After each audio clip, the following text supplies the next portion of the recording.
Doctor Yunus গত 10 মাসে যে শাসন বাংলাদেশে তৈরি করেছেন, যত ঝঞ্ঝাল তিনি তৈরি করেছেন, মানুষ একটা সেখান থেকে উদ্ধারের একটা পথ খুঁজতেছে। সেই জন্য মানুষ একটা আশাবাদী যে এখান থেকে কিছু হোক। প্রথমত হচ্ছে যে ইলেকশনের ডেটটা আগিয়ে আনুক, এটা হয়তো হয়ে যাবে আমরা আশা করি। দ্বিতীয়ত হচ্ছে যে এই যে ডক্টর ইউনূস, আপনি যদি খেয়াল করেন, প্রথম যে আসলেন এই ক্ষমতা নিলেন 8 তারিখে, সেই যে বক্তৃতা ওনার, যে আমি আমি একটা ঐক্যবদ্ধ সমাজ করব, মানে আমরা সবাইকে মিলেমিশে আমরা থাকবো, এরকম একটা বয়ান উনি দিলেন। আমি দেখলাম যে লন্ডনেও ওনাকে এই নিয়ে প্রশ্ন করা হয়েছিল যে আপনি তো বললেন এটা করবেন, আর এখন কি হচ্ছে, সে 32 নম্বর ভাঙা হলো, আপনি আপনার ভূমিকা কি ছিল।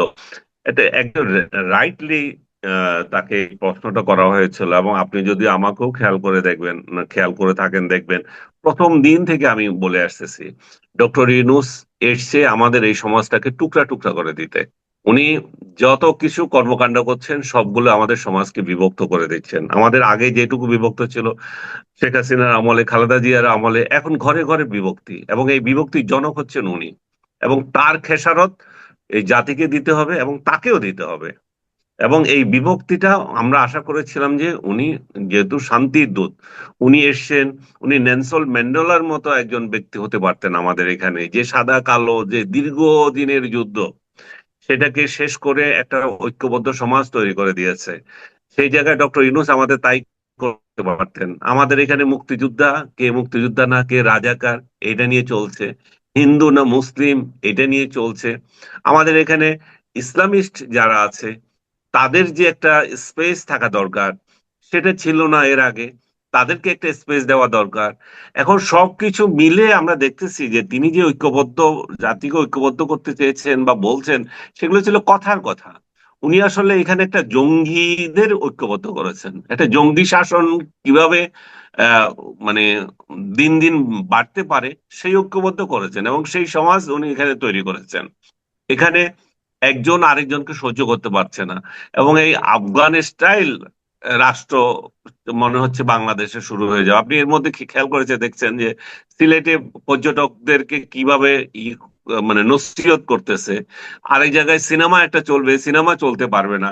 আমার কথা হচ্ছে, পর্যটন কেন্দ্রে যদি কেউ খারাপ কাজ করে আপনি সেখানে নসিহত করেন, ভাই এই তোমরা পর্যটকরা এই কাজ করো না। বা সিনেমা হলে লোকদেরকে বলতে পারে, সিনেমা নিয়ে কথা বলতে পারে, সিনেমার কন্টেন্ট খারাপ, এই সিনেমাটাই চলতে পারে না। এই সিনেমায় মাদককে আহ আহ, উৎসাহ দেওয়া হচ্ছে, এই সিনেমায় এই এই খারাপ দিক আছে, খুন খারাপিকে উৎসাহ দেওয়া হচ্ছে। আমাদের যে সিনেমাগুলো স্পেসিফিক বলতে পারে, দেখেন কত বড় স্পর্ধা, আমাদের সমস্ত ঐতিহ্যকে ধ্বংস করে দেবে।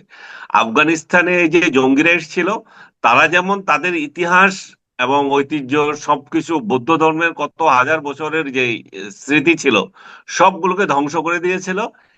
এই এখানেও মনে হচ্ছে যে সে একটা জঙ্গি সমাজ তৈরি হচ্ছে আমাদের। এবং এই জঙ্গি সমাজের মানে দায়িত্ব না নিলেও ডক্টর ইউনূস হচ্ছে তার জনক। উনি দায় নেবেন না, উনি বলবেন যে না, আমি এই জঙ্গি তো পছন্দ করি না।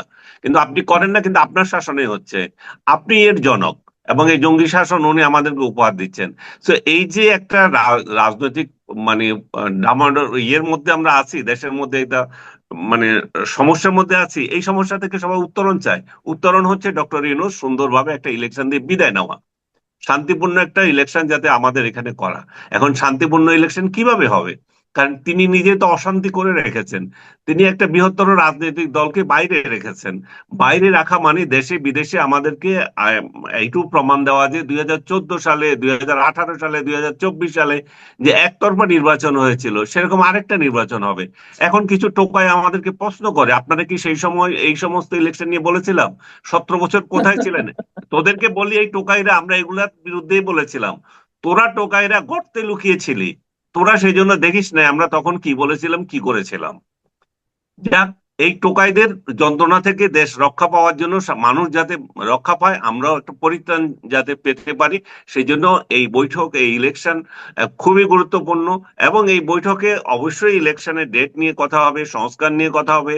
বিশেষ করে বড় বড় যে সংস্কারগুলো আপনি জানেন জানেন যে এর মধ্যে সংস্কার এবং ডক্টর ইউনূস ওইখানে যখন আছেন আর বিএনপি নেতাকেও হেল্প করার জন্য খসরু সাহেব গিয়েছেন। আমি মনে করি যে সেখান থেকে একটা ফলপ্রসূ বিষয় বেরিয়ে আসবে। তবে এই বৈঠকের সবচেয়ে আলোচিত মানে ঘটনা যেটা দুইটা হবে মনে হচ্ছে আমার, সেটা হচ্ছে ডক্টর ইউনূস কিভাবে সুন্দর ইলেকশন দিয়ে শান্তিপূর্ণভাবে বিদায় নিতে পারেন। উনি তো এদেশে থাকবেন না, এদেশে তো ওনার মানে জায়গা হবে না, এটা উনি খুব ভালো করে জানেন।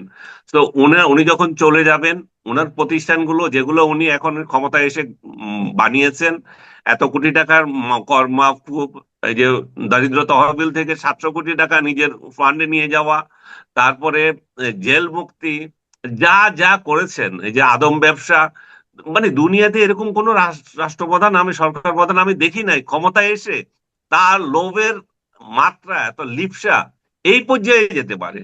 এ নাকি আমাদের নোবেল লরিয়েট, তার যে চিন্তা, তার যে লিপসা, ক্ষমতা লিপসা এবং যে অর্থ লিপসা, এগুলো তো, এবং বলবে যে না এগুলো তো উনার নামে না, এগুলো ট্রাস্টের নামে না। তো আপনার কেন দরকার এই এই ব্যবসাগুলো? ট্রাস্টের নামে হোক আর যে যে নামে হোক, আপনার কেন এগুলো দরকার হয়ে গেছে? তো উনি এই সম্পদ কিভাবে রক্ষা করবেন তার একটা গ্যারান্টি উনি নেবেন।